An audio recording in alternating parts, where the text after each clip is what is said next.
Hello students, welcome to दक्षिणा ई classroom. बच्चों, आज हम पार्ट टेस्ट 1 के में ऑर्गेनिक केमिस्ट्री वाला पार्ट सॉल्व करते हैं। ठीक है बच्चों, तो देखिए क्वेश्चन नंबर 1 देखते हैं बच्चों। तो क्वेश्चन नंबर 1 में बच्चों हमें पूछा है कि सिग्मा और पाई बॉन्ड गिवन कंपाउंड में कितने हैं वो काउंट करने हैं। बच्चों कंपाउंड क्या है? HC triple bond C। ठीक है बच्चों, फिर है CH डबल बॉन्ड CH2। ठीक है बच्चों, ये कंपाउंड क्या है? HC triple bond C H double bond CH2। ठीक है, इसमें आप देखिए बच्चों, सिंगल बॉन्ड सिग्मा है, ये सिग्मा है, सिग्मा है, सिग्मा सिग्मा सिग्मा और सिग्मा सिग्मा। और बच्चों जो डबल बॉन्ड होता है वो पाई बॉन्ड है एक इसमें। ठीक है, और triple bond contains 2 pi bond बच्चों। ठीक है, तो इन्हीं दो एटम के बीच में सिग्मा बॉन्ड सिर्फ एक ही होता है बच्चों। अब बच्चों अगर हम इसमें टोटल काउंट करें तो 1 2 3 4 5 6 और 7, तो बच्चों 7 सिग्मा है और पाई देखिए 1 2 3 पाई बॉन्ड प्रेजेंट है। ठीक है बच्चों, तो इस हिसाब से आंसर देखें तो 3 पाई एंड 7 सिग्मा बॉन्ड आंसर है आपका बच्चों 2। ठीक है बच्चों, नेक्स्ट क्वेश्चन देखते हैं, क्वेश्चन नंबर 2। बच्चों क्वेश्चन नंबर 2 में आपसे पूछा है IUPAC नाम इस कंपाउंड का पूछा है बच्चों। देखिए तो गिवन कंपाउंड है इस तरीके से दिया बच्चों, क्लोरीन और डबल बॉन्ड लगा हुआ है, यहाँ पर है बच्चों ब्रोमीन। ठीक है, तो नंबरिंग करें बच्चों 1 2 एंड 3। ठीक है, डबल बॉन्ड है, डबल बॉन्ड से जुड़ा हुआ है क्लोरीन, नंबरिंग बच्चों यहीं से स्टार्ट करेंगे। तो 3 ब्रोमो 1 क्लोरो और बच्चों क्या है? साइक्लोहेक्सीन। ठीक है बच्चों, देखिए तो 3 ब्रोमो 1 क्लोरो साइक्लोहेक्सीन लिखे या साइक्लोहेक्स 1 इन लिखे बच्चों, एक ही बात है। आंसर है बच्चों आपका 3। ठीक है, नेक्स्ट देखिए बच्चों क्वेश्चन नंबर 3, जिसमें पूछा है IUPAC name of the given compound. तो कंपाउंड क्या है बच्चों उसको देख लीजिए। कंपाउंड कुछ ऐसे लिखा हुआ है, CH3 carbon CH3 whole twice CH2 CH double bond CH2। ठीक है, तो बच्चों ये CH3 होल ट्वाइस लिखा है, हम इसको ओपन कर सकते हैं। कुछ ऐसे है CH3 कार्बन, इस कार्बन से बच्चों 2 CH3 ग्रुप लगे हुए हैं, एक CH3 यहाँ पर है, एक CH3 यहाँ पर है। ठीक है बच्चों, अब देखिए क्या मिला, फिर है CH2 CH double bond CH2, ये है गिवन कंपाउंड। नंबरिंग देखें बच्चों, तो डबल बॉन्ड है, यहाँ से स्टार्ट करते हैं 1 2 3 4 एंड 5, तो 5 कार्बन है टोटल। 4 पर बच्चों 2 मिथाइल ग्रुप लगे हुए हैं, सब्स्टिट्यूएंट लिखेंगे 4,4 डाइमिथाइल। ठीक है बच्चों, टोटल कार्बन है 5, तो पेंट 1 इन। ठीक है बच्चों, ये इसका नेम है। ऐसा ऑप्शन दिया है बच्चों आपको 4। ठीक है, तो थर्ड के बाद देखते हैं बच्चों क्वेश्चन नंबर 4। बच्चों फोर्थ क्वेश्चन में एक एरोमेटिक कंपाउंड दिया हुआ है COCl। ठीक है, बेंजीन रिंग है और बच्चों ये क्लोरीन है और यहाँ पर OH लगा हुआ है। तो बच्चों हम इसको बोलते हैं, इस तरीके का जो सिस्टम है बच्चों इसको देखिए COCl। बच्चों हम इसको पढ़ते हैं बेंजीन कार्बोनिल क्लोराइड, इसका नेम है बच्चों बेंजीन कार्बोनिल क्लोराइड। ठीक है बच्चों, ये बेस नेम है बेंजीन कार्बोनिल क्लोराइड। तो बच्चों इसमें जो ऑप्शन दिए होंगे उसमें आपको देखना है बेंजीन कार्बोनिल क्लोराइड होना चाहिए। तो बच्चों देखिए बेंजीन कार्बोनिल क्लोराइड फर्स्ट में भी दिया है, बेंजीन कार्बोनिल क्लोराइड लास्ट में आप देखिए तो सेकंड ऑप्शन में भी है, और बेंजीन कार्बोनिल क्लोराइड बच्चों थर्ड ऑप्शन में भी है। ठीक है, और फोर्थ में नहीं है, तो फोर्थ बच्चों कट जाएगा। हमें अब 3 ही ऑप्शन है जिनमें कंपटीशन देखना है। ठीक है, इनमें से क्या होगा उसको देखिए बच्चों, ये 1 हुआ। अब बच्चों इसको देखिए, ये 2 और ये 3 इधर से भी जाते तो 2 और ये 3 पर आता। तो बच्चों ये 3 पर हाइड्रोक्सी है और ये 3 पर क्लोरीन है। ठीक है, तो हाइड्रोक्सी बच्चों बाद में आता है क्योंकि ये दोनों ही 3 नंबर पर हैं, तो अल्फाबेटिकल प्रेफरेंस बच्चों दिया जाता है, तो क्लोरो पहले आएगा। तो बच्चों ये 1 फिर 2 और ये 3 रखा जाएगा, तो ये 4 हो जाएगा और इसको हम बोलेंगे बच्चों 5 और ये हो जाएगा आपका बच्चों 6। ठीक है, तो ये दोनों ही सेम जगह पर थे, सेम पोजीशन पर थे। उस केस में बच्चों हमने क्या किया है, अल्फाबेट में, अल्फाबेटिकल ऑर्डर में जो पहले आएगा उसको पहले नंबरिंग करते हैं। ठीक है, तो बच्चों क्या क्या मिला आपको, ये मिला बच्चों 3 क्लोरो,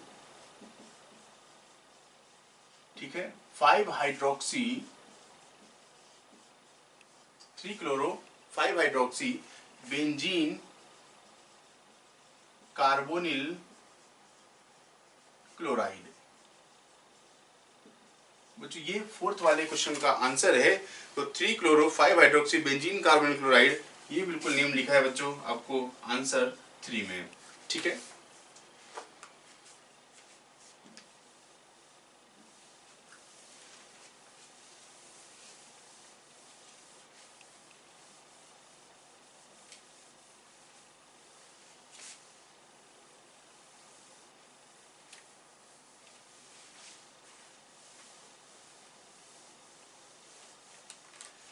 बच्चों फोर्थ के बाद क्वेश्चन नंबर 5 देखते हैं बच्चों।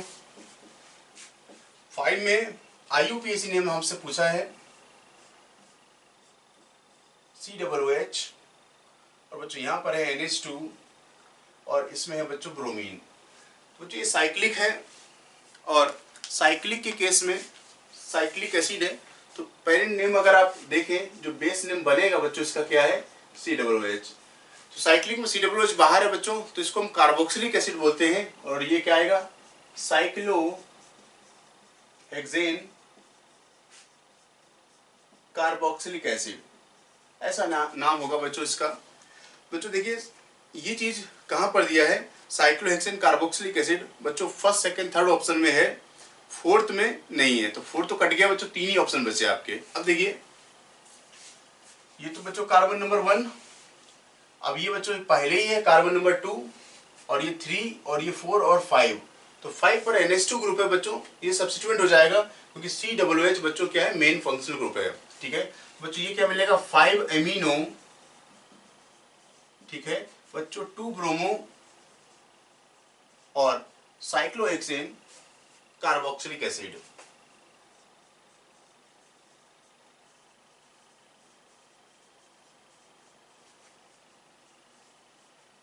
ठीक है, तो बच्चों ये इसका नेम है। अब ऐसा ऑप्शन देखिए कहां पर दिया हुआ है, तो देखिए 5 एमिनो, ये है बच्चों साइक्लोहेक्सेन 1 कार्बोक्सिलिक एसिड लिखे या साइक्लोहेक्सेन कार्बोक्सिलिक एसिड लिखे बच्चों एक ही बात है। बच्चों ऐसा है आंसर 3 में ये बात दिया हुआ है। ठीक है बच्चों, तो आप इस तरीके से चेक कर सकते हैं अपना सही आंसर। अब देखिए क्वेश्चन नंबर 6, तो क्वेश्चन नंबर 6 में देखिए बच्चों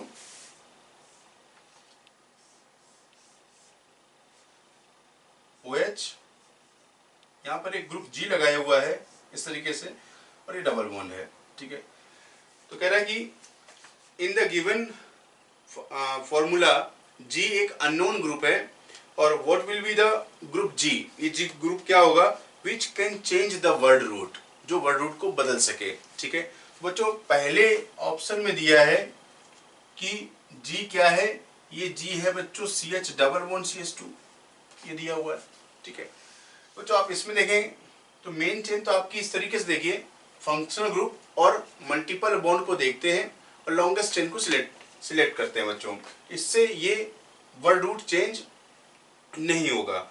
अगर बच्चों हम क्लोरीन भी लगा देते हैं तो भी इसका वर्ड रूट चेंज नहीं होता है। अब अगर प्रोपाइल ग्रुप भी लगा देंगे बच्चों यहाँ पर, तो आपकी प्रिंसिपल चेन ये यही वाली रहेगी, ये भी वर्ड रूट को चेंज नहीं करेगी। अगर बच्चों हम G की जगह COOH ग्रुप लगाते हैं, ठीक है, तो COOH लगाने से इसका वर्ड रूट बच्चों क्या है, बदल जाएगा, क्योंकि ये 1 और 2 3 4 5 और 6 इस तरीके से बच्चों ये वर्ड रूट इसका चेंज हो जाएगा। तो जहां पर वर्ड रूट चेंज होगा वो क्या है बच्चों, आंसर 4 है। ठीक है, इसके बाद देखिए बच्चों 6 के बाद क्वेश्चन नंबर 7, बच्चों 7 में पूछ रहा है कि relation between ethyl benzene carboxylate, तो इथाइल बेंजीन कार्बोक्सिलेट। ठीक है, तो बच्चों ये कार्बोक्सिलेट आ रहा है क्या, ये एस्टर है। एस्टर में बच्चों ये वाला part C double bond O और O, ठीक है। तो ऑक्सीजन से जो जुड़ा हुआ पार्ट होता है वो बच्चों ये एल्काइल ग्रुप होता है, इथाइल। बच्चों ये क्या है, C2H5। अब बेंजीन, तो बच्चों बेंजीन यहां लग जाएगा इस तरीके से बच्चों, ठीक है। ये बन गया बच्चों इथाइल बेंजीन कार्बोक्सिलेट। और दूसरा पूछा है इसमें फिनाइल प्रोपेनोएट, ठीक है। तो फिनाइल प्रोपेनोएट, तो बच्चों ये भी एस्टर ही है। तब बच्चों फिनाइल लगा है, तो फिनाइल वाला पार्ट अल्काइल वाला होता है जो इस ऑक्सीजन से जुड़ा होता है। फिनाइल बच्चों क्या है, C6H5 ये। अब बच्चों प्रोपेनोएट, तो 3 कार्बन है, एक तो है बच्चों, एक और लगा दीजिए CH3 CH2। बच्चों देखिए एस्टर, बच्चों एस्टर एक डाइवेलेंट फंक्शनल ग्रुप है। एस्टर क्या है, डाइवेलेंट फंक्शनल ग्रुप है। अब इसके around carbon C double bond O से जुड़ा हुआ फिनाइल ग्रुप है, और बच्चों यहाँ पर C डबल बॉन्ड O से जुड़ा हुआ क्या है, इथाइल ग्रुप है, ठीक है। तो इस डाइवेलेंट फंक्शनल ग्रुप के अराउंड जो डिफरेंट ग्रुप अटैच हैं, जिसकी वजह से बच्चों हम इसको मेटामर्स कहते हैं। तो ये क्या है बच्चों, ये मेटामर्स हैं। बच्चों इसमें आंसर क्या है, फर्स्ट है, मेटामर्स है। फंक्शनल आइसोमर्स नहीं हो सकते क्योंकि दोनों ही एस्टर है बच्चों। चेन आइसोमर्स की यहाँ कोई संभावना नहीं है, होमोलॉग्स है नहीं, ठीक है। तो 7th के बाद देखिए बच्चों नेक्स्ट ऑर्गेनिक केमिस्ट्री का इंटीजर टाइप का क्वेश्चन है बच्चों 21। क्वेश्चन नंबर 21 देखते हैं बच्चों।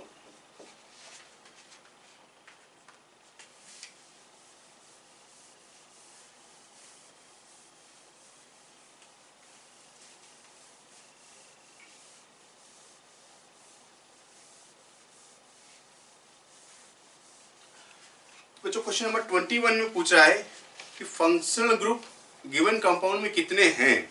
बच्चों देखिए कंपाउंड बना लेते हैं बच्चों हम। ये H, बच्चों इसमें लगा हुआ है NH2 C double bond O,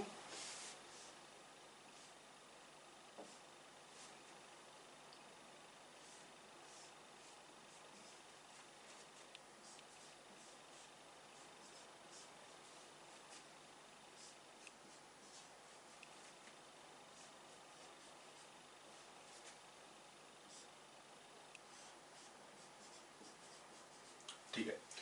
बच्चों देखिए कौन कौन से फंक्शनल ग्रुप प्रेजेंट है वो हमें आपको बताना है। देखिए तो बच्चों ये तो कौन सा ग्रुप है, ये है एल्डिहाइड। एल्डिहाइड फंक्शनल ग्रुप क्या है बच्चों, CHO, CH और O।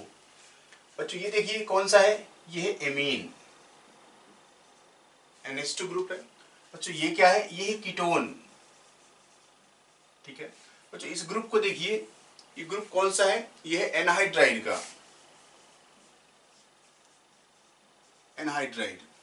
बच्चों ये COOH, ये कौन सा ग्रुप है, ये एसिड वाला ग्रुप है, कार्बोक्सिलिक एसिड।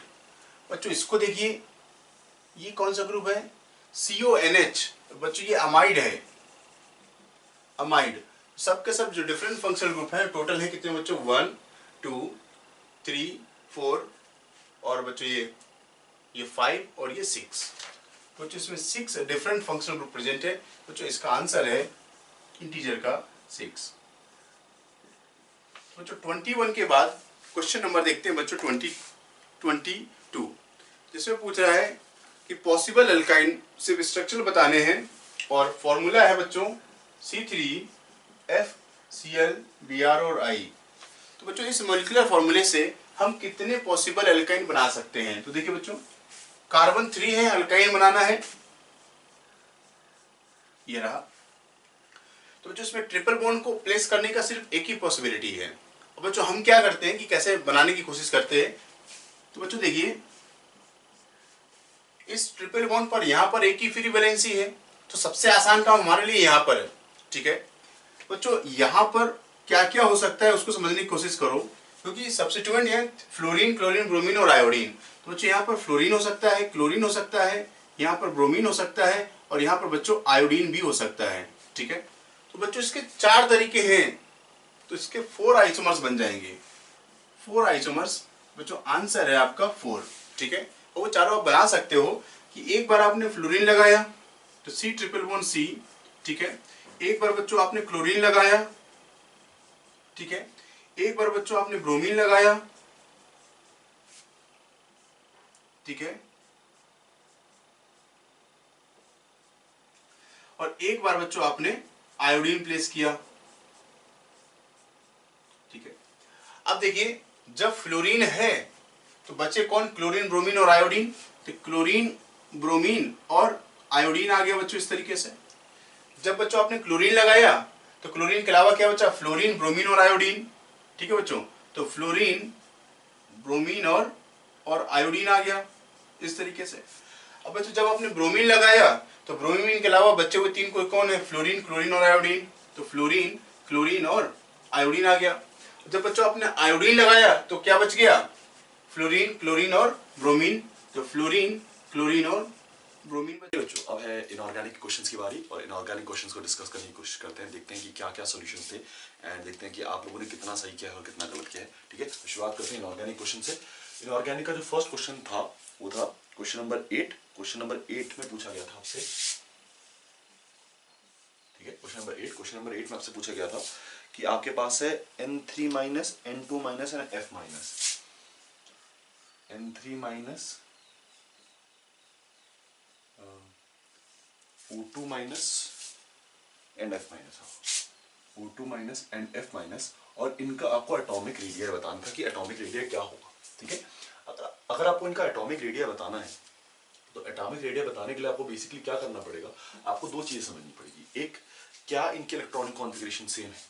अगर आप ध्यान से देखें तो इन तीनों की इलेक्ट्रॉनिक कॉन्फ़िगरेशन सेम है। यूजुअली नाइट्रोजन में टोटल नंबर ऑफ इलेक्ट्रॉन्स कितने होते हैं, नाइट्रोजन में टोटल नंबर ऑफ इलेक्ट्रॉन्स होते हैं 7, लेकिन 7 में मैंने 3 प्लस कर दिया, 3 इलेक्ट्रॉन और आ गए, तो कितने हो गए 10। इसमें 8 होते हैं लेकिन 2 हो गया तो 10, इसमें 9 होते हैं, इसमें 1 हो गया 10, which means number of electrons तो दोनों के तीनों के सेम है। जब नंबर ऑफ इलेक्ट्रॉन्स तीनों के सेम है लेकिन प्रोटॉन्स में तो डिफरेंस है अभी भी, तो इसमें प्रोटॉन्स कितना है, इसमें प्रोटॉन्स है 7, ठीक है। इसमें प्रोटॉन्स है 8, इसमें प्रोटॉन्स है 9, ठीक है। तो जितने ज्यादा प्रोटॉन्स उतना ही ज्यादा जेड इफेक्टिव, और जितना ज्यादा जेड इफेक्टिव उतना ही छोटा साइज रहेगा, है ना। नंबर ऑफ इलेक्ट्रॉन्स सेम हो गए, तो जब नंबर ऑफ इलेक्ट्रॉन्स सेम हो जाए तब किस पे जाओ, तब जाओ आपके नंबर ऑफ प्रोटॉन्स पे, प्रोटॉन्स के बेसिस पे बताओ कि कितना होगा, ठीक है ना। अगर प्रोटॉन्स के बेसिस पे बताओगे तो प्रोटॉन्स जिसके ज्यादा उसका साइज छोटा होगा, क्यों, उसका उतना ज्यादा अट्रैक्शन, ठीक है। तो सबसे छोटा साइज किसका होगा, सबसे छोटा साइज होगा फ्लोरीन का, है ना। फ्लोरीन माइनस का सबसे छोटा साइज, उसके बाद O2 माइनस का, उसके बाद N3 माइनस का। ऐसा क्यों हुआ, अब ध्यान समझना। आपके पास अगर नंबर ऑफ प्रोटॉन्स कम है तो उसकी अट्रैक्शन पावर कम है, और इलेक्ट्रॉन्स तो ज्यादा है, लेकिन नंबर ऑफ प्रोटॉन्स कम है तो अट्रैक्शन पावर कम है तो साइज बड़ा रहेगा। लेकिन अगर नंबर ऑफ प्रोटॉन्स ज्यादा है तो अट्रैक्शन पावर ज्यादा है, और अगर अट्रैक्शन पावर ज्यादा है तो क्या होगा, साइज श्रिंक करेगा। अब मैंने आपको ये बता दिया, अब इसके हिसाब से आप वैल्यू देख लो, इसके हिसाब से वैल्यू देख लो, एग्जैक्ट वैल्यूज देखो, ये एग्जैक्ट वैल्यूज आपको देखने की जरूरत नहीं है, यहाँ पर एग्जैक्ट कॉन्सेप्ट की बात थी, वैल्यूज की बात तो थी ही नहीं, ठीक है। तो आंसर क्या हो जाएगा, आंसर हो जाएगा इसमें C, option C is the right answer. क्यों, क्योंकि ऑप्शन सी में दे रखा है इसका 1.71, इस 1.71 दे रखा है, 171, हाँ 1.71, 1.40, 1.36, these are the values, this is the value that is given in option C। ये जिस तरह से दे रखा है तो बिल्कुल सही बात है कि नाइट्रोजन का सबसे ज्यादा 1.71 दे रखा है, फिर ऑक्सीजन का दे रखा है, फिर फ्लोरीन का दे रखा है ना। तो ऑप्शन क्या होगा इसका, सी होगा। ऑप्शन क्या होगा, सी। चलिए नेक्स्ट क्वेश्चन नंबर आपका 8th हो गया, क्वेश्चन नंबर 9th का है, क्वेश्चन नंबर 9th, ठीक है। क्वेश्चन नंबर 9th क्या है, क्वेश्चन नंबर 9th में आपसे पूछा गया है कि आपके पास K plus AR CA2 plus और S2 माइनस है। क्या क्या है आपके पास, K plus AR CA2 plus S2 minus है। बेटा ये सबसे इजीएस्ट पेपरों में से एक है ये, this is the first and the last time that this kind of paper is been given, ठीक है, क्योंकि मेंस लेवल पेपर था और आपको ये चीज समझनी पड़ेगी कि सबसे इजीएस्ट में से एक है। अब जब इनऑर्गेनिक क्वेश्चंस आने शुरू होंगे केमिकल बॉन्डिंग से तो लेवल थोड़ा सा अप होता जाएगा, है ना। चलिए ठीक है, देखिए आपसे क्या पूछा गया है, K plus AR CA2 plus and S2 minus contains. अब ये क्या क्या कंटेन करते हैं, कंटेन्स, अगर आप ध्यान से देखें, कंटेन्स बोला गया है, अगर आप ध्यान से देखें तो इसमें, अगर ध्यान से देखें तो इसमें पहली चीज, first and the foremost thing, पहली चीज, इनकी इलेक्ट्रॉनिक कॉन्फ़िगरेशन सबकी सेम है। क्यों, क्योंकि इसमें कितने इलेक्ट्रॉन्स हैं 18, इसमें कितने इलेक्ट्रॉन्स हैं 18, इसमें कितने इलेक्ट्रॉन्स हैं 18, इसमें कितने इलेक्ट्रॉन्स हैं 18। सबकी इलेक्ट्रॉनिक कॉन्फ़िगरेशन क्या है सेम, तो सबकी इलेक्ट्रॉनिक कॉन्फ़िगरेशन सेम हो गई क्योंकि 18 इलेक्ट्रॉन सब में है तो सबकी इलेक्ट्रॉनिक कॉन्फ़िगरेशन सेम हो गई। तो पहली चीज क्या कॉमन हो गई electronic configuration, electronic configuration is same.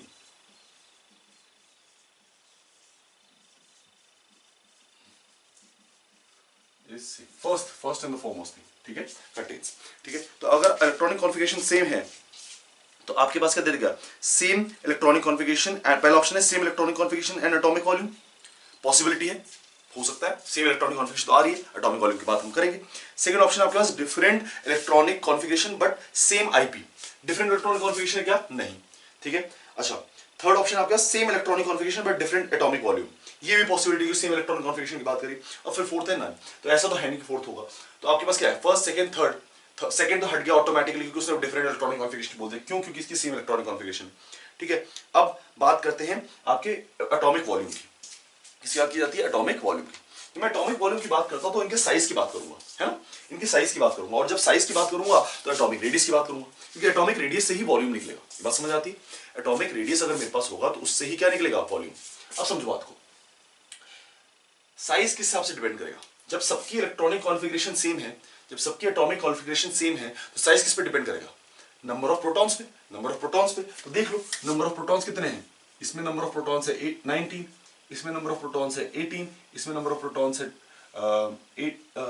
20 और इसमें नंबर ऑफ प्रोटॉन्स है आपके 18 60, ठीक है ना, कितने नंबर ऑफ प्रोटॉन्स है 60।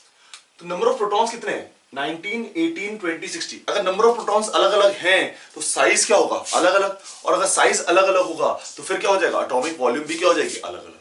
बात समझ आती है कि नंबर ऑफ प्रोटॉन्स अगर अलग अलग हैं तो साइज अलग अलग है, और साइज अलग अलग है तो आपका क्या है आपका एटॉमिक वॉल्यूम भी क्या होगा डिफरेंट। यहां पर दूसरी चीज क्या हो जाएगी डिफरेंट एटॉमिक वॉल्यूम, दूसरी चीज क्या हो जाएगी different atomic volume,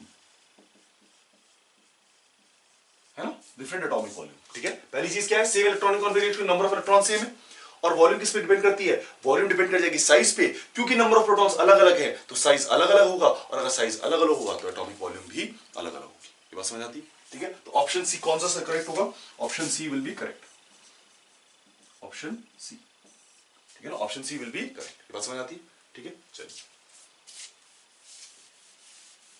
question number 10 देखते हैं, है ना। क्वेश्चन नंबर 10 आपसे पूछा गया है the isoelectronic species of N3 - NeN A3 plus respectively given by, आपसे अगेन एटॉमिक रेडिया पूछा गया, सिंपल क्वेश्चन है, ज्यादा डिफिकल्ट क्वेश्चन नहीं है।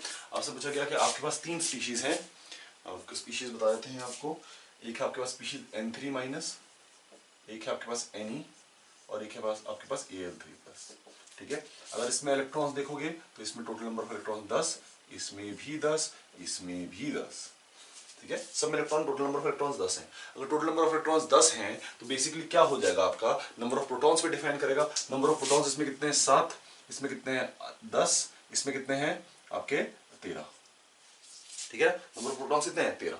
अब अगर प्रोटॉन्स पे डिपेंड करता है तो जितने ज्यादा प्रोटॉन्स उतना कम साइज, जितने ज्यादा प्रोटॉन्स उतना कम साइज। तो अगर प्रोटॉन्स ज्यादा हैं साइज छोटा है तो एल्यूमिनियम का साइज सबसे छोटा, उसके बाद नियॉन, उसके बाद 93-। अब इसके हिसाब से आप वैल्यूज देख सकते हैं, इसके हिसाब से अगर वैल्यूज देखें तो वैल्यूज क्या हैं, वैल्यूज में वही वेरिएशन है जैसे ऊपर पे वेरिएशन था। देखो अगेन वही चीज मैं बोल रहा हूँ आपको, रिट्रेट कर रहा हूँ इस चीज को कि यहाँ पर आपसे वैल्यूज के बारे में तो पूछा ही नहीं जा रहा है, यहाँ पर आपसे पूछा जा रहा है कि उनका आप एक ट्रेंड बता दीजिए, है ना। तो ट्रेंड के हिसाब से क्या हो जाएगा answer C, option C again, ठीक है ना, ऑप्शन सी अगेन वही ऑप्शन सी हो जाएगा, ऑप्शन सी आंसर हो जाएगा, है ना। वैल्यूज मैटर नहीं करती, मैटर करता है कि आपके पास आपका ट्रेंड कैसा है, उसी के बेसिस पे कर रहा है ना उन्होंने क्वेश्चन पूछा। चलिए देखिए नेक्स्ट आपके पास IP1 IP2 IP3 IP4 दे रखा है आपको, और उसके बेसिस पे पूछा गया है। तो देखो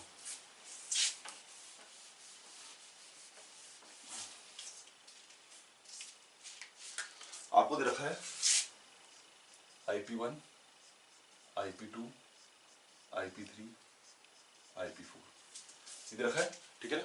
IP4 के साथ IP5 भी दे रखा है आपको, है ना, IP5 भी दे रखा है। आपसे क्वेश्चन पूछा गया है, क्वेश्चन क्या पूछा गया है, क्वेश्चन ये पूछा गया है कि 7.1 14.3, ठीक है, 34.5 नेक्स्ट आपसे पूछा गया है 46.8 एंड 162.2 इलेक्ट्रॉन वोल्ट्स। ठीक है, आपसे ये क्वेश्चन पूछा गया और आपसे पूछा गया कि इसमें बताना है कि आपकी क्या आपके पास इसका कौन सा एलिमेंट होगा। देखो ऐसे क्वेश्चंस को बताने का बहुत ही सिंपल तरीका है। वो तरीका क्या है कि आप देखो कहां पर बहुत ज्यादा डिफरेंस है, जहां पर बहुत ज्यादा डिफरेंस है वो वाला जंप वो लेगा ही नहीं। मतलब ध्यान से देखना, यहां से यहां पर नॉमिनल डिफरेंस है, यहां से यहां पर भी नॉमिनल डिफरेंस है, यहां से यहां पर भी नॉमिनल डिफरेंस है। ये वाला जो डिफरेंस है ना बहुत ज्यादा है। अब अपार्ट फ्रॉम दिस ये दोनों ये सब एक पेयर में आ जाएंगे, वो बिल्कुल ही अलग हो जाएगा कि नहीं? ठीक है, तो अगर आप देखें तो मैं क्या ये लिख सकता हूं कि M से जब मेटल M प्लस जाता है तो एनर्जी कम लग रही है IP1। M से M प्लस से मेटल अगर M2 प्लस जाता है तो एनर्जी कम लग रही है IP2। M2 प्लस से मेटल IP3 M3 प्लस जा रहा है और M3 प्लस से मेटल M4 प्लस जा रहा है विद IP4 और M4 प्लस से मेटल M5 प्लस जा रहा है विद IP5। लेकिन ये जो IP5 है ये बहुत ह्यूज है, ये बहुत ह्यूज है। और अगर ह्यूज है तो इलेक्ट्रॉन ये वाला जंप नहीं लेगा या मेटल ये वाला जंप नहीं लेगा, क्योंकि उससे इलेक्ट्रॉन निकालना बहुत मुश्किल हो रहा है। तो ये वाला जो रिएक्शन इसकी पॉसिबिलिटी क्या है, मिनिमलिस्टिक। अगर ये रिएक्शन नहीं होगा तो सिर्फ यहां तक ही इलेक्ट्रॉन जाएगा, और अगर सिर्फ यहां तक इलेक्ट्रॉन जा रहा है विच मींस इस पे ऑक्सीडेशन स्टेट क्या है +4। विच मींस अगर +4 है तो ये कौन से पार्ट होना चाहिए, फोर्थ ग्रुप का पार्ट होना चाहिए। तो फोर्थ ग्रुप कौन सा है, फोर्थ ग्रुप को हम बोलते हैं 14th ग्रुप, है ना। फोर्थ ग्रुप को हम क्या बोलते हैं 14th ग्रुप। फोर्थ ग्रुप मतलब जो 4 आता है ना 14th ग्रुप। अब 14th ग्रुप है विच मींस कौन सी फैमिली होनी चाहिए, carbon, silicon, germanium, tin, lead, ये होने चाहिए। अगर इनमें से है तो इनमें से कोई अगर एलिमेंट है तो वो आपका आंसर होगा। देखें इसमें, ठीक है, इसमें आंसर आपको दे रखा है सिलिकॉन दे रखा है, बिल्कुल सिलिकॉन दे रखा है। ऑप्शन बी दे रखा है आपको, है ना, ऑप्शन बी दे रखा है आपको, तो option B is correct, option B is correct. ठीक है, ऑप्शन बी इज करेक्ट। चलिए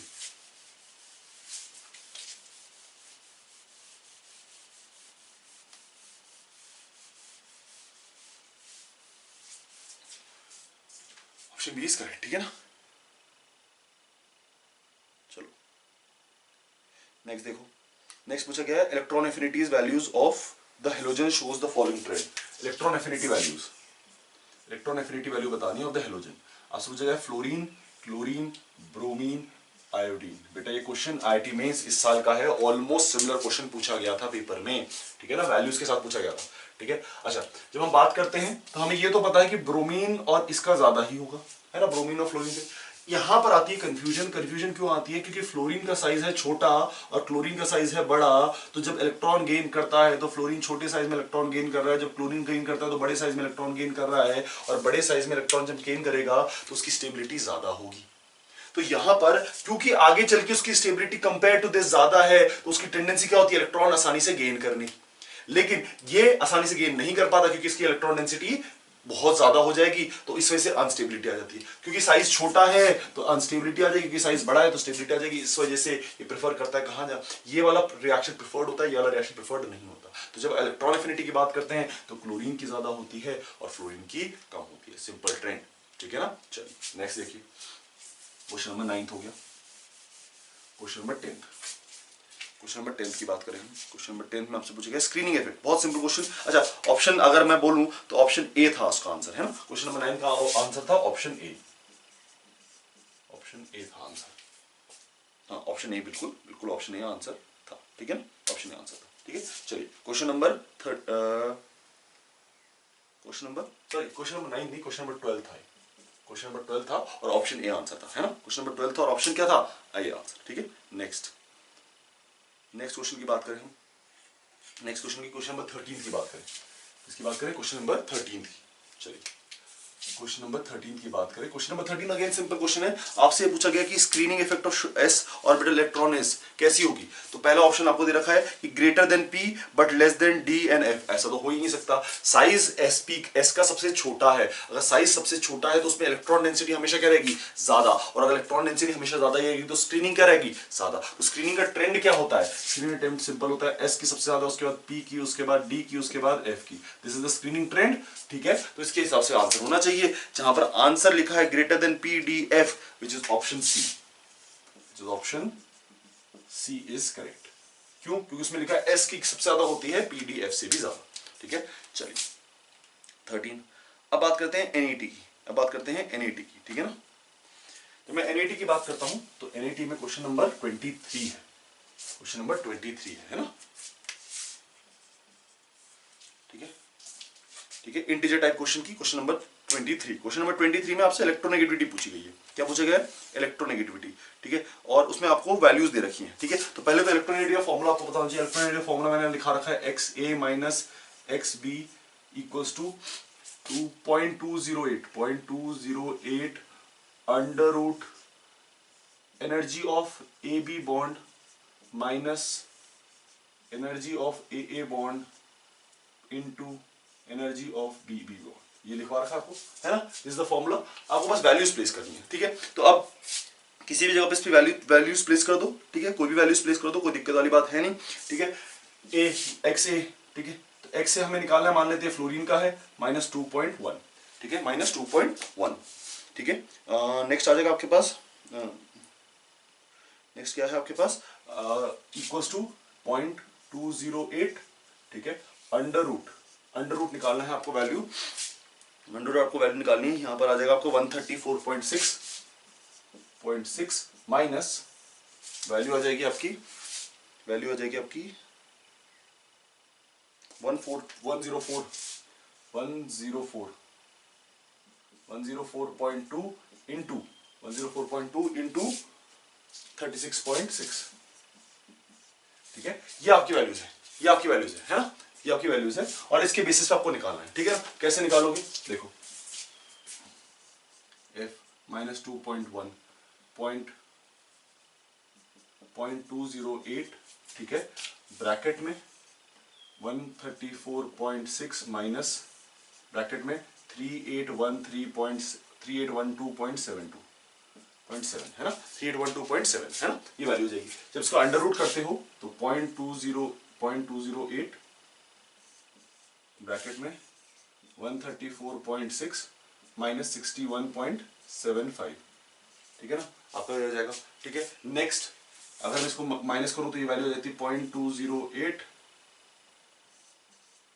अंडर ब्रैकेट में 72.85। ठीक है ना, ये वैल्यू आ गई आपकी। ठीक है, इसका अंडर रूट करूं तो इसका अंडर रूट करने पे अराउंड 8 की वापस वैल्यू आती है, विच इज 0.208 इंटू आपको हो जाएगा 8.53। इसको मल्टीप्लाई करते हो तो 1.77 आता है। क्या आता है? 1.77। ठीक है, XF की वैल्यू अगर इधर आ जाए तो वैल्यू हो जाएगी आपकी अप्रोक्सीमेटली 3.87 की। ये तो एग्जैक्ट वैल्यू आ गई, है ना, ये तो क्या आ गई? Exact value. ठीक है, इसमें थोड़े बहुत वेरिएशन होने की पॉसिबिलिटी है, लेकिन अगर आप जनरल लिखोगे ना तो भी आपको आइडिया लग जाएगा कि कितना आंसर होना चाहिए। ठीक है, क्योंकि आपको एग्जैक्ट वैल्यूज ये है, तो अगर आपको पता हो कि अप्रोक्सीमेटली 4 के अराउंड होती है तो उसके आसपास आप इसके आंसर निकाल सकते हैं, है ना। आपको पता है कि फ्लोरीन के अराउंड क्या होती है? 4 के अराउंड। ठीक है, तो बेटा बस इनऑर्गेनिक पार्ट में इतना ही। Hello dear students, myself Surya Prakash Rangi. आज हम डिस्कस करेंगे फिजिकल केमिस्ट्री का PT1 टेस्ट जो मेंस पैटर्न आपका हुआ है। ये देखिए यहाँ पे टोटल फिजिकल केमिस्ट्री के 7 क्वेश्चंस सिंगल चॉइस थे और 2 क्वेश्चंस इंटीजर्स थे। ठीक है, तो हालांकि अगर हम यहाँ पर लेवल की बात करें तो पेपर का लेवल बिल्कुल ईजी था, मेंस लेवल था। जो क्वेश्चन थे वो मैक्सिमम आपके नोट्स पर जो कॉन्सेप्ट बेस्ड थे, आपके जो क्लासरूम नोट्स थे उस पर जो कॉन्सेप्ट थे उसके बेसिस पर ही थे। तो चलिए देखते हैं 1 बाय 1 क्वेश्चंस को। गिवन आपको फिजिकल केमिस्ट्री में question number 14, 3 different container contain 3 different gas with the following parameter. Container 1 of volume V1 containing 6 gram of H2 at 273 Kelvin and 1 atm. Second container में given है आपको volume V2 containing 2 mole of CO2 gas at 273 degree Celsius. Pressure given है 2.026 into 10⁵ Pascal. Container 3 में volume V3 दे रखा है containing about 24 into 10⁵ molecule of O2 gas at 0 degree Celsius and 760 torque pressure. अब आपको पूछा है ऑर्डर ऑफ वॉल्यूम। यस, बिल्कुल simple है। वॉल्यूम आपको निकालना है तो गैस के लिए वॉल्यूम अगर निकालना है तो आप कैसे निकालते हैं? PV इक्वल टू NRT, तो वॉल्यूम कितना होगा? NRT अपॉन P से आप कैलकुलेट कर सकते हो, राइट। तो NRT अपॉन P तीनों का कंपेयर कर दिया जाए तो आपको वॉल्यूम का कंपैरिजन पता लग सकता है। तो फर्स्ट वॉल्यूम की बात करें, V1 क्या होगा? nRT/P कितना ग्राम है? 6 ग्राम। H2 का मोलर मास क्या होता है? 2, तो कितना होगा? 3 मोल। R टेम्परेचर कितना गिवन है? 273 अपॉन प्रेशर कितना है? 1 atm, राइट। सेकंड हम बात करें V2 का, V2 कितना है? 2 mole of CO2 2R, temperature कितना है यहाँ पे? 273 डिग्री सेल्सियस। उसको केल्विन में चेंज करेंगे तो वो क्या होगा यहाँ पे? 2 इंटू 273, राइट। मल्टीप्लाई करके भी आप पुट कर सकते हैं, हमने ऐसे ले लिया ताकि कंपैरिजन तीनों का इजी हो जाए। अपॉन प्रेशर कितना है? 2.026 इंटू 10⁵ पास्कल। हमें पता है 1 atm कितना होता है? 1.013 इंटू 10⁵ पास्कल। आपको गिवन कितना है? 2.026 इंटू 10⁵ पास्कल मीन्स ये कितना होगा? 2 atm, राइट। तो यहाँ पे प्रेशर कितना होगा? 2 atm, 2 से 2 कैंसिल आउट हो जाएगा तो बचा कितना? 2R into 273। नेक्स्ट थर्ड, तो एग्जाम में आपको जरूरी नहीं कि पूरा कैलकुलेशन करना हो, ठीक है, बिना पूरा कैलकुलेशन किए भी आप इसको कंपेयर कर सकते हैं। V3 की बात करें, V3 कितना होगा? बोला है आपको containing 24 into 10⁻⁴ molecule of O2, तो मॉलिक्यूल आपको गिवन है तो मोल्स कैसे निकालेंगे? मॉलिक्यूल को किससे डिवाइड कर देंगे? Na से।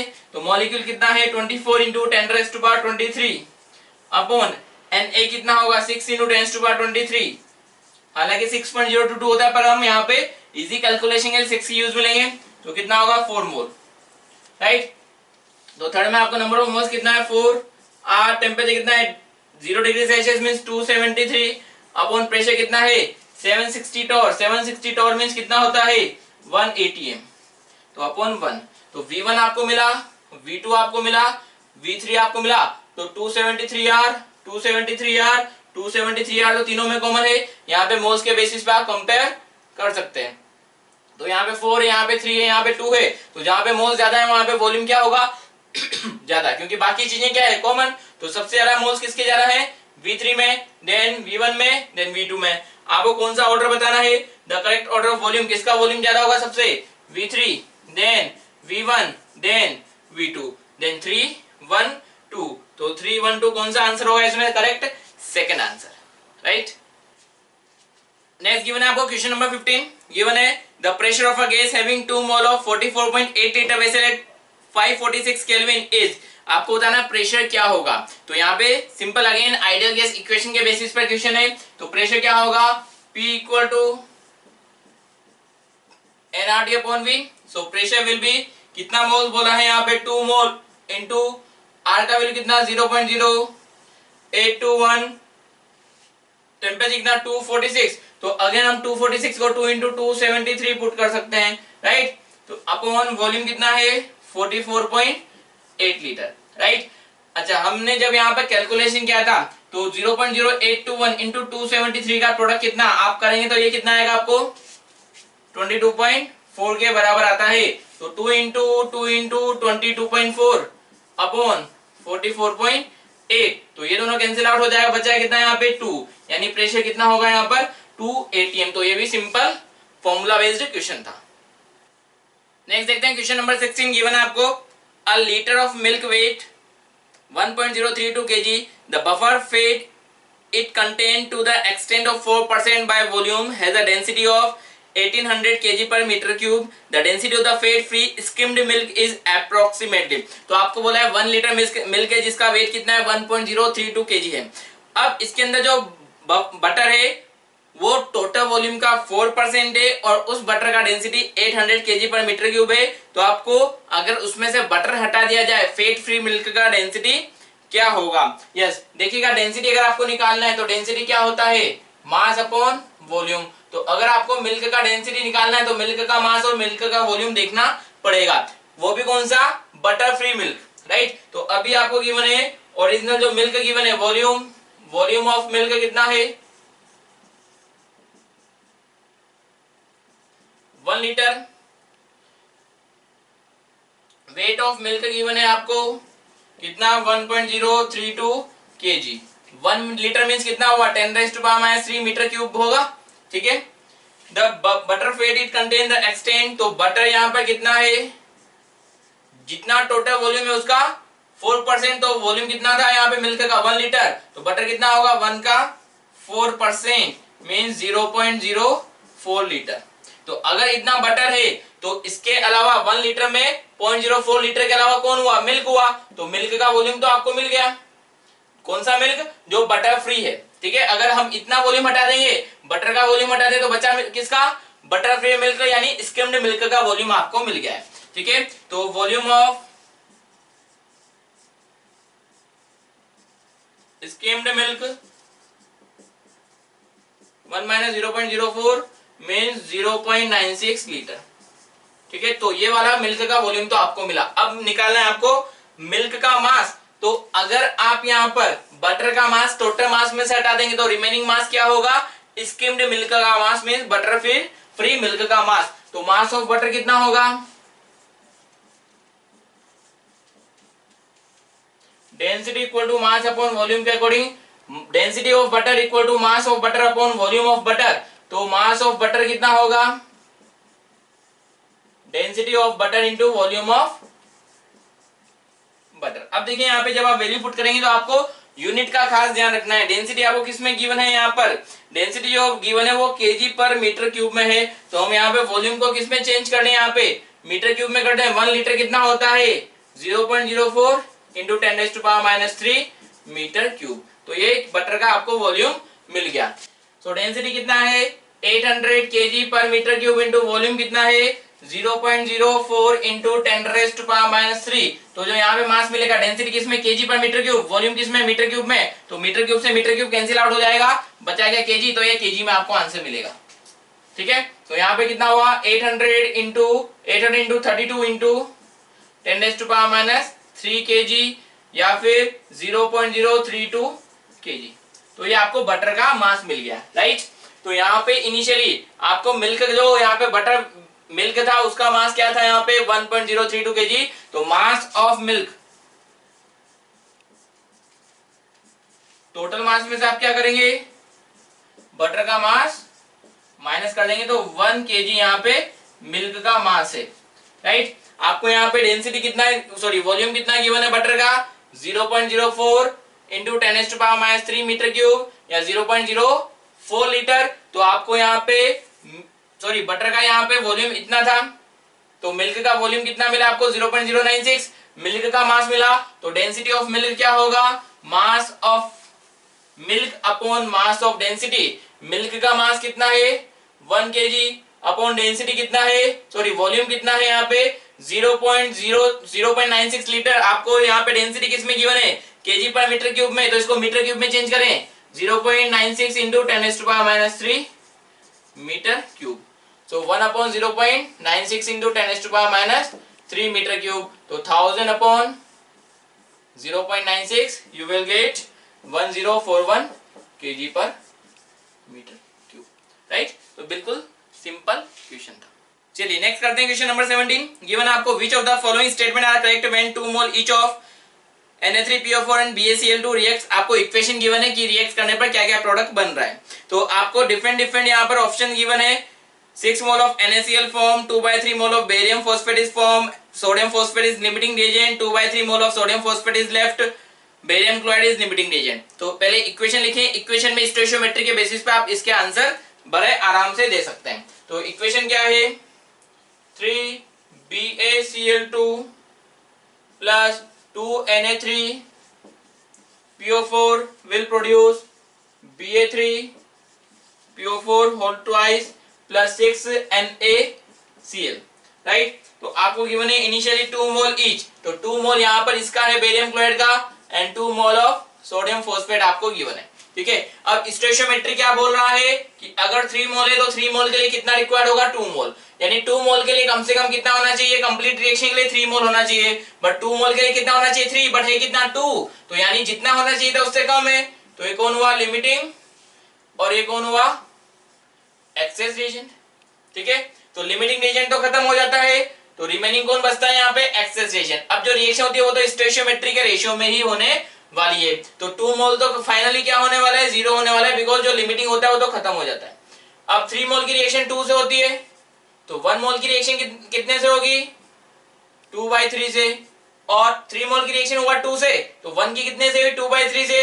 तो यहाँ पे 2 मोल की रिएक्शन कितने से होगी, 2 × 2/3, यूनिटी मेथड है, ठीक है। 3 mole reacts with 2 mole, 1 mole react with 2/3 and 2 mole react with 4/3। तो यहाँ पे 2 माइनस 4/3 डिफरेंस देख लीजिए कितना होगा यहाँ पे 6 माइनस 4/3 मीन 2/3 मोल यहाँ पर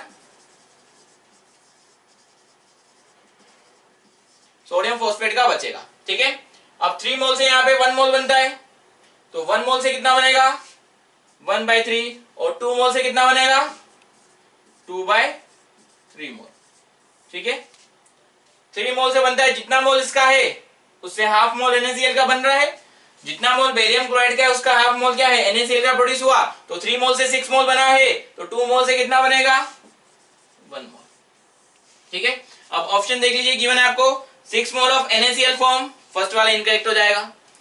2/3 mole of barium chloride is form, sorry 2/3 mole of barium phosphate is form, तो 2 वाला सही होगा, 2/3 मोल बना। सोडियम फॉस्फेट इज लिमिटिंग, नहीं, सोडियम फॉस्फेट क्या है एक्सेस एजेंट, वो तो बच रहा है। Fourth 2/3 mole of sodium phosphate is left, fourth वाला ऑप्शन सही होगा, 2/3 मोल से यहाँ पे बच रहे हैं। Barium chloride is limiting agent, तो फिफ्थ वाला भी क्या होगा करेक्ट होगा। तो ऑप्शन कौन कौन से करेक्ट होंगे, सेकंड करेक्ट होगा, फोर्थ करेक्ट होगा एंड फिफ्थ करेक्ट होगा। तो इसमें कौन सा ऑप्शन सही है 1 2 3 4 में से फोर्थ वाला सही है, राइट। यस, नेक्स्ट गिवन है question number 18, 0.2 mole of HCl, 0.2 mole of barium chloride were dissolved in 500 ml of 0.1 molar solution of ammonium chloride. The molarity of Cl minus. Yes, Cl minus का अगर आपको molarity बताना है तो Cl minus का concentration आप कैसे बताएंगे, moles of Cl minus upon volume of solution। आपको बोला है यहाँ पे कि assume volume of solution remains same, means HCl और barium chloride मिलाने पर वॉल्यूम में वेरिएशन आपको नहीं देखना है, जो यहाँ पर आपको NH4Cl का वॉल्यूम दे रखा है वही वॉल्यूम यूज में लेना है। तो पहले आपको मोल्स ऑफ Cl माइनस देखने पड़ेंगे, तो यहाँ पर आपको HCl गिवन है, HCl कितना है 0.2 मोल, तो जब HCl डिसोशिएट होगा तो क्या बनेगा उससे H प्लस और Cl माइनस, तो जितना HCl है उतना ही तो Cl माइनस बन रहा है, तो यहाँ पे HCl से कितना मोल बनना है आपको 0.2 मोल। ठीक है, सेकेंड गिवन आपको बेरियम क्लोराइड BaCl2 कितना 0.2 मोल, तो जब BaCl2 डिसोशिएट होगा तो क्या बनेगा Ba2 plus plus 2Cl minus, right. तो यहाँ पे 1 से कितना बनता है 2, तो 0.2 मोल से कितना बनेगा 0.4 मोल ऑफ Cl माइनस। ठीक है, अब देखिएगा आपको जो NH4Cl का वॉल्यूम इंफॉर्मेशन गिवन है, NH4Cl के लिए क्या इंफॉर्मेशन गिवन है, NH4Cl इज 0.1 मोलर 500 ml। ठीक है, तो यहाँ पे हम क्या करेंगे Cl माइनस के मोल्स या NH4Cl के मोल्स निकाल लीजिए, क्योंकि जब ये डिसोशिएट हो रहा होगा NH4Cl से क्या बनेगा NH4 plus plus Cl minus, तो यहाँ पे जितना अमोनियम क्लोराइड के मोल्स होंगे उतने ही Cl माइनस के मोल्स होंगे। तो यहाँ पे आप अमोनियम क्लोराइड के मोल्स कैसे निकालेंगे, m इंटू वी से निकाल सकते हैं, वॉल्यूम आप लीटर में ले लेंगे तो आपको मोल्स मिलेगा, अगर ml में लेंगे तो मिलीमोल्स। यहाँ पे कोई कंफ्यूजन नहीं होना चाहिए, कोई गलती नहीं होना चाहिए। तो यहाँ पे आप Cl माइनस के मोल्स कैसे निकालेंगे, m इंटू वी, m कितना है यहाँ पर 0.1, वॉल्यूम कितना है 500 ml, ml को लीटर में चेंज कर दें तो कितना होगा 0.05 मोल। तो आपको तीनों तरफ से Cl माइनस के मोल्स मिल चुके हैं, total mole of Cl minus कितना होगा 0.2 प्लस 0.4 प्लस 0.05, तो कितना हो जाएगा ये 0.65 मोल। तो कंसंट्रेशन ऑफ Cl माइनस क्या होगा, moles upon volume 0.65 upon volume कितना है 500 ml, तो moles upon volume 500 ml, ml को लीटर में चेंज करेंगे 1000 से डिवाइड करेंगे तो 1000 ऊपर आ जाएगा, तो ये मिल जाएगा आपको 1.3 मोलर। बिल्कुल इजी क्वेश्चन था, राइट। चलिए देखते हैं क्वेश्चन नंबर 19, गिवन है आपको रिएक्शन कॉपर सल्फेट Ki के साथ रिएक्ट कर रहा है, Cu2 बना रहा है, I2 और K2SO4 बना रहा है। जो I2 यहाँ पे प्रोड्यूस हो रहा है वो सोडियम थायोल सल्फेट के साथ रिएक्ट कर रहा है, सोडियम टेट्राथायोनेट एंड Na बनाया है। ठीक है, ये क्या है सोडियम थायोल सल्फेट, आपको ये मोल कॉन्सेप्ट में बताया गया है। ऑक्सीडेशन नंबर क्या होता है वो भी आपको इन्फॉर्मेशन दिया है। ये क्या है सोडियम टेट्राथायोनेट, इसमें ऑक्सीडेशन नंबर क्या होता है वो भी इन्फॉर्म आपको किया है, हालांकि यहाँ पे ऑक्सीडेशन नंबर का अभी फिलहाल कोई काम नहीं है। गिवन आपको 0.1 mole of copper sulfate was added to excess of Ki solution and the liberated iodine required 120 ml of sodium thiosulfate for complete reaction, the molarity of sodium thiosulfate। इसका molarity बताना है। तो पहले तो चेक करें क्या equation completely balance है क्या। 2 कॉपर 4 आयोडीन 4, तो यहाँ पे 2 से मल्टीप्लाई कर दीजिए, ठीक है, रिएक्शन बैलेंस हो गया। इस रिएक्शन का बात करें 2 आयोडीन, यहाँ पर 1 है, इसको 2 से मल्टीप्लाई करें, ठीक है, चल यस, सोडियम भी 4 हो गया है, सोडियम भी 4 है, सब बैलेंस हो गया, ठीक है। अब यहाँ पे स्टोइचियोमेट्री क्या बोलती है, अगर ये 2 मोल है तो ये 4 मोल रिक्वायर्ड होगा। हालांकि ये आपको क्या गिवन है, एक्सेस में गिवन है, यानी जितना रिक्वायर्ड है उतना आपको आराम से मिल जाएगा।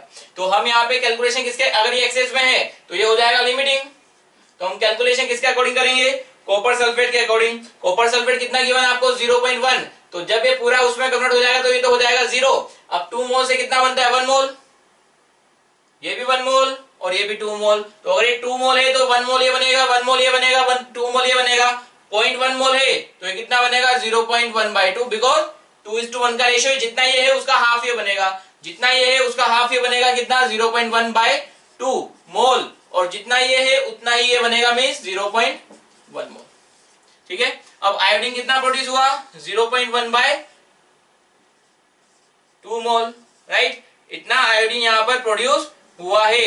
तो 1 मोल आयोडीन के लिए कितना मोल यहाँ पे रिक्वायर्ड होता है 2 मोल, यानी जितना आयोडीन है उससे डबल मोल रिक्वायर्ड होगा, तो जितना आयोडीन है उससे डबल, यानी 2 × 0.1/2 मोल यहाँ पर सोडियम थायोसल्फेट के रिक्वायर्ड होंगे। आपको क्या पूछा गया है, मोलरिटी, वॉल्यूम गिवन है क्या, यस, वॉल्यूम गिवन है 120 ml, तो बिल्कुल इजी कैलकुलेशन है। मोलरिटी क्या होता है, मोल्स अपॉन वॉल्यूम, आपको मोल्स पता है, वॉल्यूम पता है, तो मोलरिटी इजीली मिल जाएगा। मोल्स कितना हुआ ये 0.1 मोल अपॉन वॉल्यूम कितना है 120 ml, ml को लीटर में चेंज करिए, 1000 से डिवाइड कर दीजिए, तो कितना आ रहा है ये 1 0 से 1 0, यहाँ पे सॉरी 1000 ये कैंसिल आउट हो जाएगा, 10/12 यानी 5/6 मीन 0.83 यहाँ पे आपको मोलरिटी मिल जाएगी। क्लियर, चलिए देखते हैं क्वेश्चन नंबर 20। गिवन आपको rearrange the following 1 to 4 in order of increasing mass। माशाल्लाह बड़ा इजी क्वेश्चन है ये, आपको जो क्विज है उनमें भी ऐसे क्वेश्चन दिए हुए थे, तो होपफुली ये क्वेश्चन तो आप सभी ने सही किए होंगे। अगर नहीं है तो आप वापस से कॉन्सेप्ट को रिवाइज कीजिए, चीजें आपके धीरे धीरे कमांड में आएगी। तो ऑप्शन गिवन है, तो 4 ऑप्शन की बात करते हैं। फर्स्ट ऑप्शन गिवन है 0.5 मोल O3, राइट, तो 0.5 मोल O3, तो यहां पर आपको फॉर्मूले की बात करें तो फॉर्मूला क्या होता है, moles equal to mass by molar mass. तो आपको यहाँ पे क्या कंपेयर करना है, मास ही कंपेयर करना है, तो मोल्स इंटू मोलर मास से आपको क्या मिल जाएगा, मास मिल जाएगा। मोल्स कितना है 0.5, मोलर मास ऑफ O3 कितना होगा 48, तो ये कितना मिल जाएगा 24 ग्राम, ठीक है। सेकंड की बात करें, सेकंड गिवन है 0.5 ग्राम एटम ऑफ ऑक्सीजन, तो आपको पता है ग्राम एटम का मींस क्या होता है, मोल्स ही होता है, बट किसके मोल्स, एटम्स के मोल्स। तो आप इसको ऐसा भी लिख सकते हैं 0.5 mole of oxygen atom. Gram atom बोला है तो मींस यहाँ पे एटम के मोल्स है, अगर ग्राम मॉलिक्यूल बोला होता तो ऑक्सीजन के मॉलिक्यूल होते। तो ये 0.5 मोल ऑफ ऑक्सीजन एटम है, तो एक एटम का मास कितना होता है 16 ग्राम, तो ये कितना हो जाएगा 8 ग्राम। थर्ड आपको गिवन है कितना 3.011 इंटू 10⁻23 मॉलिक्यूल ऑफ O2। तो यहाँ पे कितना है, यहाँ पे पहले तो आप मोल्स देख लें, तो मोल्स कितना होगा यहाँ पर 3.011 इंटू 10⁻23। तो मोल्स निकालने के लिए आप क्या करेंगे, Na से डिवाइड करेंगे, 6.022 इंटू 10⁻23, तो ये कितना हो जाएगा 1/2 मीन्स 0.5 मोल। तो 0.5 मोल O2 क्या है, O2 क्या है, ये गैस, आपको कुछ भी बोला नहीं तो ये आप क्या लेंगे, इसको गैस ही लेंगे, ठीक है, लिखा हुआ है O2। तो कितना होगा 0.5 इंटू मोलर मास 32 यानी 16 ग्राम। तो ये 16 ग्राम मिला, यहाँ पर 8 ग्राम मिला, यहाँ पर 24 ग्राम मिला। एंड फोर्थ ऑप्शन गिवन है आपको 5.6 litre CO2 at STP, right. तो STP पे बात किया है तो पहले आपको मोल्स निकालना है। STP पे 1 मोल का वॉल्यूम कितना आता है 22.4 लीटर, तो 5.6 में कितने मोल्स होंगे वो निकाल लीजिए। मोल्स इन 5.6 लीटर, 5.6 अपॉन 22.4 मीन्स 1/4 मोल। इतना मोल मिला। एक मोल का मास कितना होता है 44, तो 1/4 का मास कितना होगा 11 ग्राम। तो आपको सभी के मास मिल गए 24, 8, 16, 11। आपको कौन सा ऑर्डर पूछा है, इंक्रीजिंग ऑर्डर ऑफ मास। तो यहाँ पे सबसे कम मास कितना है सेकंड का, देन 8 के बाद 11, 4, देन फिर third and last one is 1। ठीक है, तो 2, 4, 3, 1, 2, 4, 3, 1 देख लें ऑप्शन कहां पे मिल रहा है। फर्स्ट ऑप्शन इसका 2, 4, 3, 1, यस फर्स्ट ऑप्शन इसका करेक्ट आंसर होगा। इस देखते हैं नेक्स्ट क्वेश्चन नंबर 24 जो कि इंटीजर टाइप है। आपको इक्वेशन गिवन है, रेडॉक्स रिएक्शन से ये क्वेश्चन है। तो हालांकि आपने बैलेंसिंग की प्रैक्टिस अच्छे से की है तो इसमें आपने जम के मार्क्स लिए होंगे। ठीक है, होपफुली किसी ने इसमें नेगेटिव नहीं किया होगा। तो आपको गिवन है A B C D E F are the lowest possible integers the value of a plus B. तो कुछ नहीं करना है इसमें, केवल आपको बैलेंसिंग करना है। तो यहाँ पे H प्लस गिवन है, मींस रिएक्शन कौन से मीडियम में है, एसिडिक मीडियम में आपको बैलेंस करना है। तो पहले ऑक्सीडेशन नंबर के बेसिस पे चेंज कर दें, कौन सा रिएक्शन ऑक्सीडेशन का है, कौन सा रिडक्शन का है। तो नाइट्रोजन का ऑक्सीडेशन नंबर 5 + 5, होपफुली सब यहाँ पे ऑक्सीडेशन नंबर निकालना जानते हैं। फिर भी देख लें कैसे निकालेंगे, x + 3 × -2 = -1। तो -6 हो जाएगा तो +6 +6 -1, तो x कितना होगा यहाँ पे +5। ठीक है, यहाँ पर ऑक्सीजन -2 तो नाइट्रोजन कितना होगा +2। क्लोरीन यहाँ पे -1 में है, यहाँ पर 0 में है। तो नाइट्रोजन +5 से +2 जा रहा है तो क्या हो रहा है रिडक्शन। क्लोरीन -1 से 0 में आ रहा है तो क्या हो रहा है ऑक्सीडेशन। ठीक है, तो पहले तो यहाँ पे दो रिएक्शन मिल गई आपको, दोनों को स्प्लिट कर दीजिए। तो आपको ज्यादा ऑक्सीडेशन हाफ रिएक्शन। क्या क्या प्रोसेस है कि जो एलिमेंट ऑक्सीडाइज हो रहा है या रिड्यूस हो रहा है वो पहले तो बोथ साइड आपको बैलेंस करना होता है। तो हम यहाँ पे ऑक्सीडेशन हाफ रिएक्शन की बात करें, कौन सा यहाँ पे Cl- से क्या बन रहा है Cl2। तो पहले क्लोरीन बोथ साइड बैलेंस होना चाहिए, कितना क्लोरीन एटम है 2, तो पहले 2 लगा दिया। ठीक है, नेक्स्ट स्टेप आती है ऑक्सीजन बैलेंसिंग की, यहाँ पे कहीं ऑक्सीजन नहीं है। ठीक है, नेक्स्ट स्टेप आती है हाइड्रोजन बैलेंसिंग की बाय H+, तो इसमें कहीं हाइड्रोजन भी नहीं है। और फिर नेक्स्ट स्टेप आती है charge balancing bye electron, electron के थ्रू चार्ज बैलेंस कर दें। इधर कितना है -2, इधर कितना है 0, तो इधर कितना इलेक्ट्रॉन 2 इलेक्ट्रॉन ऐड करना पड़ेगा। तो ये इक्वेशन एक आपको मिल गया। सेकेंड रिडक्शन हाफ रिएक्शन की बात करें तो NO3- से क्या बन रहा है NO बन रहा है। ठीक है, तो सबसे पहले तो जो एलिमेंट ऑक्सीडाइज या रिड्यूस हो रहा होता है उसको बैलेंस करना होता है। नाइट्रोजन बोथ साइड बराबर है। ठीक है, देन सेकंड स्टेप आता है oxygen balancing by water molecule. कितना ऑक्सीजन है 3, कितना ऑक्सीजन है 1, तो यहाँ पे कितना वाटर मॉलिक्यूल 2 वाटर मॉलिक्यूल आपको ऐड करना पड़ेगा। ठीक है, नेक्स्ट स्टेप आती है क्या आपको हाइड्रोजन बैलेंस करना होता है by H+, because acidic medium में तो हम केवल H+ की बात करेंगे। तो इधर कितना हाइड्रोजन है 4, तो यहाँ पे 4 हाइड्रोजन 4 H+ आप ऐड कर देंगे। ठीक है, H+ ऐड करने के बाद नेक्स्ट बात आती है चार्ज बैलेंसिंग की। तो चार्ज बैलेंसिंग यहाँ पे टोटल कितना चार्ज है +3, यहाँ पे कितना है 0, तो यहाँ पर बोथ साइड चार्ज बराबर करना है।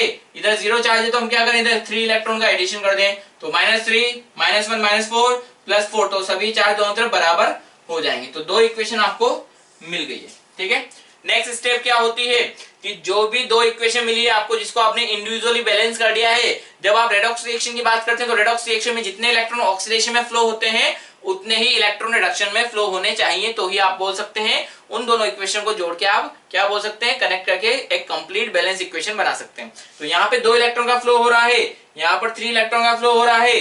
रेडॉक्स रिएक्शन में दोनों तरफ बराबर इलेक्ट्रॉन फ्लो होने चाहिए। तो यहाँ पे 2 को 3, इस फर्स्ट इक्वेशन को 3 से, सेकंड इक्वेशन को 2 से मल्टीप्लाई कर देंगे तो ये 6 इलेक्ट्रॉन, ये भी 6 इलेक्ट्रॉन। तो क्या मिल जाएगा आपको इक्वेशन 6Cl- से क्या बन रहा है 3Cl2 + 6 इलेक्ट्रॉन एंड 2NO3-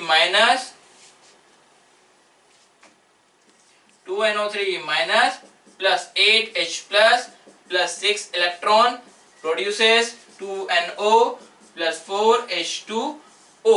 दोनों इक्वेशन को ऐड कर दीजिए, इलेक्ट्रॉन से इलेक्ट्रॉन कैंसिल आउट होना जरूरी है। अब इस इक्वेशन को इसी टर्म में इसी ऑर्डर में लिखेगा क्योंकि आपको ABC का वैल्यू सबका पता होना चाहिए। तो एक इसके लिए NO3- 2NO3- + 6Cl- + 8H+ will produces 2NO + 3Cl2 + 4H2O।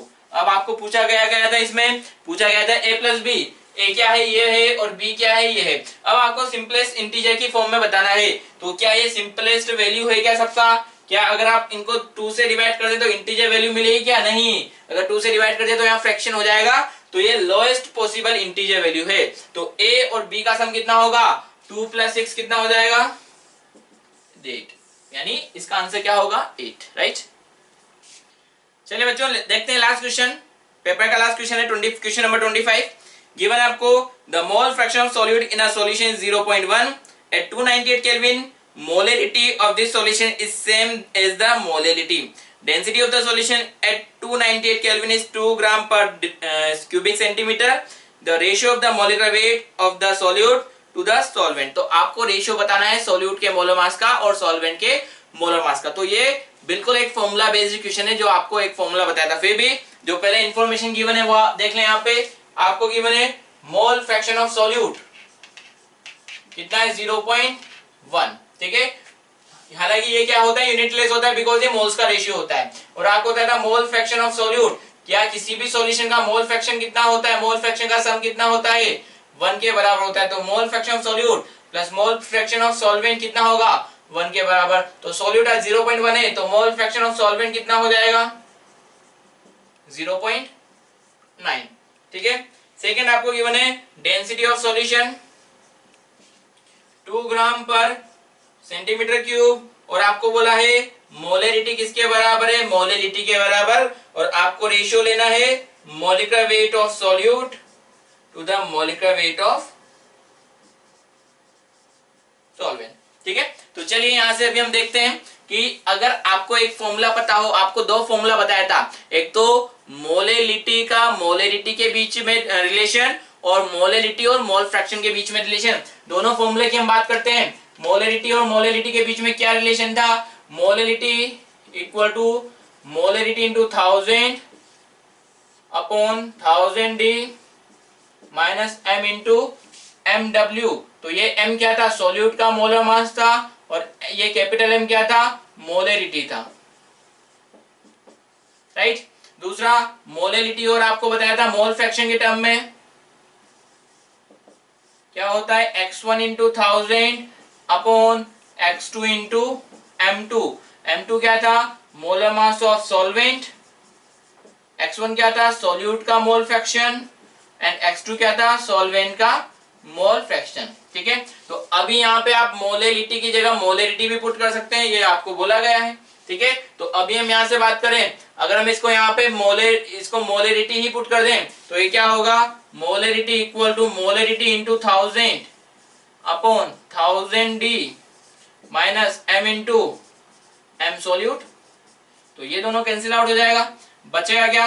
1000 equal to 1000 D minus M into molar mass of solute. तो अब यहाँ पे मोलरिटी की जगह आप क्या पुट कर सकते हैं? मोलरिटी पुट की जा सकती है, बिकॉज दोनों तो बराबर हैं, ठीक है। क्योंकि आपको मोल फ्रैक्शन दे रखा है, आपको यहाँ पे क्या करना है? इस फॉर्मूले में मोलर मास ऑफ सॉल्वेंट भी लेके आना है। अब यहाँ पे मोलरिटी में कहीं सॉल्वेंट का मोलर मास तो होता नहीं है, बट अगर आप इसको मोलरिटी से रिप्लेस कर देंगे तो मोलरिटी और जो मोल फ्रैक्शन रिलेशन है उसमें मोलर मास ऑफ सॉल्वेंट होता है। तो हम क्या करेंगे? इसको 1000 equal to 1000 D minus molarity into molar mass of solute, इस तरीके से इसको यहाँ पे रिप्लेस कर देंगे। अब मोलरिटी का फॉर्मूला ये वाला पुट कीजिए जो मोल फ्रैक्शन वाला होता है। तो यहाँ पर क्या होगा? 1000 D minus 1000 equal to 1000 D 1000 equal to 1000 D minus ये कितना होगा? x1 into 1000 upon x2 into molar mass of solvent into molar mass of solute. Clear? तो बस यहाँ पे 1000 से 1000 को कैंसिल आउट कीजिए, कितना बचा? 1 equal to D minus x1 का वैल्यू कितना है? Mole fraction of solute, solute का मोल फ्रैक्शन कितना है? 0.1 upon mole fraction of solvent कितना है? 0.9 into molar mass of solute upon molar mass of solvent. यहाँ पे डेंसिटी का वैल्यू पुट कर दें, डेंसिटी का वैल्यू कितना है? 2 ग्राम पर centimetre cube. 1 equal to 2 minus 1/9 into molar mass of solute upon molar mass of solvent. 2 को इधर भेजिए, कितना बचेगा -1, माइनस से -1 कैंसिल आउट हो जाएगा, तो 1 equal to 1/9 into molar mass of solute upon molar mass of solvent. तो यहां से आपको रेशियो मिल जाएगा molar mass of solute to molar mass of solvent equal to 9:1। Clear? तो आंसर विल बी 9। क्लियर? तो प्यारे बच्चों, होपफुली आपको ये सारे सॉल्यूशन समझ में आए होंगे, ऑर्गेनिक और फिजिकल दोनों समझ में आया होगा। कोशिश करें कि आप यहाँ पर इस पेपर को एक बार फिर से वापस से बिना देखे सॉल्व करें। सॉल्यूशन अब सारे आपको समझ में आ गए हैं कि कहां पर क्या कैलकुलेशन की है, तो इन सबको आप वापस से सॉल्व कीजिए और देखिए कि आपका एरर क्या होता है। तो एक पॉइंट ध्यान रखें, जब भी आपका एग्जाम होता है तो एग्जाम के बाद में आप खुद से पेपर को वापस से सॉल्व करके कोशिश कीजिए कि जहां पर भी आपके क्वेश्चन नेगेटिव हुए हैं उनमें नेगेटिव क्यों हुआ है। तो जब तक आपको आपकी कमजोरी पता नहीं लगेगी, आपको ये पता नहीं चलेगा कि आप कहां पे वीक हैं, कहां पे आप नेगेटिव करते हैं, तब तक आप इंप्रूव नहीं कर पाएंगे। तो सबसे अच्छा है कि आप अपनी जो कमजोरी है उसको दूर करने की कोशिश करें। और जिस भी पोर्शन में आपको नेगेटिव जा रहा है, चाहे वो कॉन्सेप्ट बेस्ड प्रॉब्लम हो या फिर कैलकुलेशन की प्रॉब्लम हो या फॉर्मूला बेस्ड क्वेश्चन हो, तो जो भी आपका नेगेटिव पॉइंट है उसको आप अपने नोट्स में रेस्पेक्टिव टॉपिक के ऊपर लिख लीजिए कि मैं ये मिस्टेक करता हूं या करती हूं। तो जो भी मिस्टेक होगी वो आपके माइंड में रहेगी कि आप ये मिस्टेक करते हैं, तो अगली बार से आप उस मिस्टेक को नहीं करेंगे। ठीक है, चलिए, तो होपफुली आपको पेपर का सॉल्यूशन समझ में आया होगा। नमस्कार।